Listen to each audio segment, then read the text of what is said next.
यह वीडियो भी काल्पनिक है। पिछले वाले की तरह यह भी इमेजिनेशन में देखिए। इसे कृपया करके दिल पे ना लीजिए, कहीं और लीजिए। और फिर भी ऑफेंड हो गए तो स्टार्ट से डिस्क्लेमर वापस देखिए। Thank you.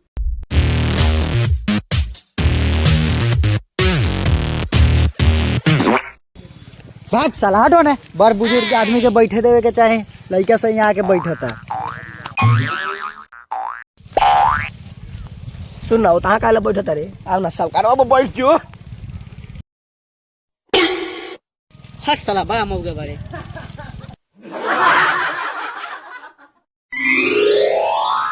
को बात कही कह ना पाटी कह। ना तू खिसिएबा नानू। ना हम ना खिसियम, तू कह ना। ना तू खिसिया जाइबा। अरे हम ना खिसियाम। पाटी तू कबू प्यार कइले बाड़े? प्यार कइले तो नहीं, लेकिन देखले बानी। लव कइले बाड़े?